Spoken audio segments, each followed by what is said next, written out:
السلام عليكم يا اخوان. اسمعوا هذا الخبر اللي يفرفش، اللي ينعنش القلب، اللي يوريك ان الامه الاسلاميه امه متحده. اسمعوا: تعمق التعاون الدفاعي بين اسرائيل والمغرب. نعم، في تعاون دفاعي بين اسرائيل والمغرب. اسمعوا: وصلت سفينة الإنزال الجديدة التابعة للبحرية الإسرائيلية INS كامي ميوت إلى طنجة للحصول على الإمدادات أثناء الإبحار بين الولايات المتحدة وإسرائيل. لا، ومو بس وقفوا في ميناء طنجة. اسمعوا الطامة اللي أكبر منها.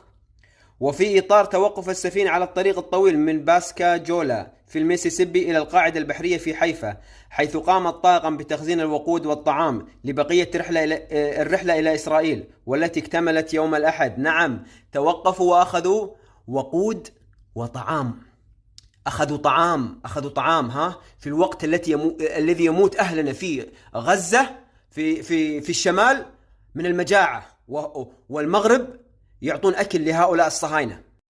وعشان تتأكدون من الخبر أكثر، الدش على موقع اسمه vesselfinder.com. هذا يوريك وين أماكن السفن بجميع أنحاء العالم. تكتب اسم السفينة، أوكي؟ اكتب اسم السفينة، الحين أوريكم صور. اكتب اسم السفينة INS كامي ميوت، يوريك أنها قبل يوم و7 ساعات أو 9 ساعات كانت موجودة في ميناء طنجة. INS كامي ميوت هذه السفينة مو عادية، هذه سفينة حربية. هذه سفينة حربية للدفاع الإسرائيلي جاية من أمريكا، مزودة بصواريخ وأسلحة. توقفت لأخذ الوقود ولأخذ أكل وطعام للجنود الإسرائيليين. اللهم إني أعوذ بك من هذا الخذلان العظيم.